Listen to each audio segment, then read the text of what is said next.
ऐसा लगा अंत में बताइएगा जरूर। अरे बहू, चाय ले ले, उठ जा बेटा। अरे मम्मी रहने देती ना, मैं उठ तो रही थी। अरे कोई बात नहीं, खाने में क्या बनाना है वो बता दे। देख लो माँ, कुछ भी जो ये कहे बना लेते हैं। बेटा मैंने तो जो सब्जी थी वो काट दी है, तू बस रोटियां बना लेना।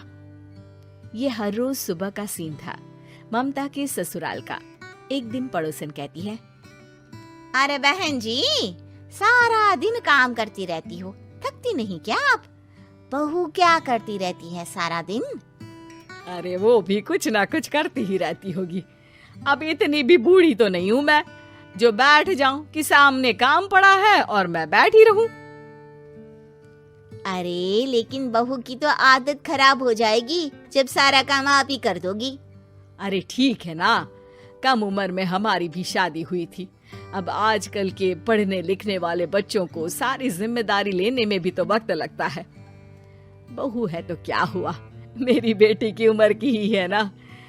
एक उसे भी देख लो, चाय बनाने के सिवा आता ही क्या है। ममता से सारी बात करती है।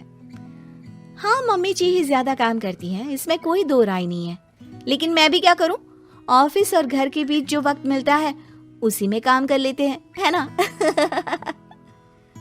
दिन बीत रहे थे।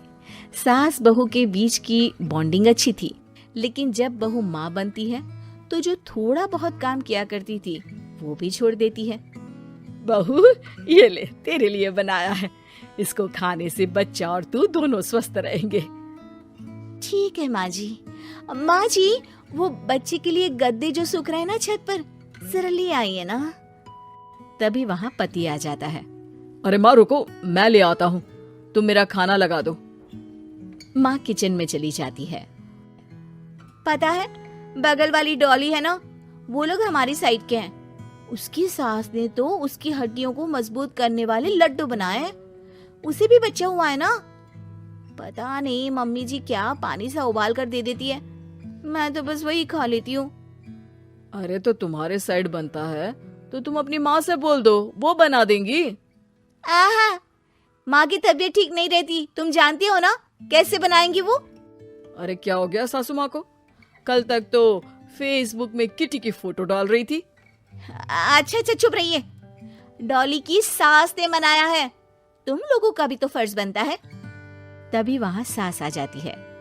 ये ले बहू गर्म पानी की बोतल, गर्म पानी पीने से पेट अंदर हो जाएगा। नहीं नहीं माँ जी, गर्म पानी पीने से प्यास नहीं बुझती। अरे पी लेना बेटा। वो बगल वाली डॉली को तो जानती है ना, जो तुम लोगों के साइड की है। तेरे साथ ही उसका भी बच्चा हुआ था। बेचारे का कोई ख्याल रखने वाला नहीं, सारा काम करती है और रात में बस एक लड्डू खाकर सो जाती है। पेट तो लटक ही गया है और बच्चा तो कितना कमजोर सा है उसका। अच्छा माँ, क्या बात है, डॉली की ये हाल है? क्यों मैडम, क्या कहना है आपका? पता है मुझे, किसी के पास मेरी सास की तरह सास थोड़ी ना है। नहीं नहीं बेटा, ऐसा नहीं है, मेरे लिए तो तुम सभी मेरे बच्चे जैसे ही हो।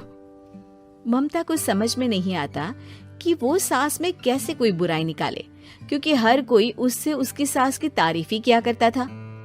एक रोज ममता के घर उसकी ननद आती है। अरे भाभी, मुन्नी को तो 6 महीने हो गए, आप अभी भी बेड पर हो।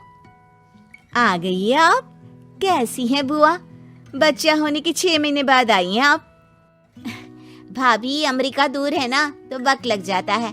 अब इनकी छुट्टी अभी थी तो सभी आ गए। वैसे माँ कहाँ है? थकी हारी सास बेटी को देखकर खुश हो जाती है। माँ, इस बार तेरा वीजा तैयार है, मेरे साथ चलने को तैयार रहना। हाँ बेटा, मैं तैयार हूँ। अरे ऐसे कैसे माँ, मैं कैसे मैनेज करूँगी? कैसे मतलब? जैसे मैंने किया अमेरिका में, आप इंडिया में कर लेना। वैसे आपका तो मायका भी पास ही में है ना। हाँ वो तो है, लेकिन वहाँ माँ के पास वक्त नहीं होता, ईश्वर भक्ति में उनका सारा समय चला जाता है। भाभी, बेटी परेशान हो तो माँ का ध्यान आरती में कैसे लग सकता है? समझ में ही नहीं आता। वैसे भी अब माँ को मैं अपने साथ ले जा रही हूँ। माँ को विदेश घूमने का शौक है ना। ममता मन मारकर चुप हो जाती है, लेकिन मन ही मन सोचती है कि वो कैसे सारा काम मैनेज करेगी। पति का खाना, नाश्ता, मुन्ने को नहलाना, धुलाना, फिर रात भर इसके लिए दूध तैयार करना। माँ तो सारा काम करती थी। हे भगवान, ना भाई ना। क्या हुआ भाभी? क्या सोचकर ना भी ना कर रही हो? अरे कुछ नहीं, बस बच्चे के बाद से ही कमजोरी ज्यादा हो गई है ना, तो अचानक से बड़बड़ाने लगती हूँ मैं। अगले दिन ममता अपनी माँ को फोन करती है। राधे राधे। माँ मैं क्या करूँ, मेरी सास तो अमेरिका जा रही है बेटी के पास। अब घर का सारा काम, बच्चा, सब कैसे मैनेज करूंगी। तू आ जाना माँ कुछ महीनों के लिए मेरे पास। अरे ना ना ममता, मेरे बस की बात नहीं है काम धाम। अरे तू तो जानती है ना, मैंने तो तेरे भाई की शादी भी गरीब गांव की लड़की से इसीलिए ही की थी कि वो चुपचाप घर का सारा काम करे। वैसे भी अब तो आदत भी नहीं रही मेरी काम करने की। ममता को माँ पर बहुत गुस्सा आता है। ठीक है माँ, देख लूंगी मैं, लेकिन मेरी मुसीबत के वक्त आप मेरा साथ नहीं दे रही है। अब भूल जाना मुझे। ममता गुस्से में आकर फोन रख देती है और रोने लगती है, लेकिन बेचारी करे भी तो क्या। अब सास और ननद दोनों घर का काम करते। नेहा आराम करती, लेकिन अब आराम में भी उसे चिंता रहती। और फिर वो दिन भी आ जाता है जब ननद का जाने का वक्त आ जाता है। भाभी मैं जा रही हूँ, अपना और मुन्ने का ख्याल रखना। ममता सास को देखती है और गले लगकर रोने लगती है। माँ जल्दी आ जाना। सास मुस्कुराकर कहती है, कहाँ से ममता, मैं कहीं नहीं जा रही। मैंने देखा कि मेरे जाने की बात से ही तू परेशान हो गई थी, इसीलिए मैंने अपना जाना कैंसिल कर दिया है। तू चिंता ना कर, मैं तेरे साथ ही रहूंगी। ममता को अपनी माँ की बात याद आती है कि कैसे उसके कहने पर भी ममता की परेशानी को समझने की बजाय उसने मना कर दिया, जबकि सास ने बिना कुछ कहे बहू की समस्या पढ़ ली। हाँ माँ, हम सब साथ चलेंगे बाद में दीदी के घर अमेरिका। आज से आप रानी बनकर रहना और मुन्ने को देखना। मैं समझ चुकी हूँ कि मेरा फर्ज क्या है।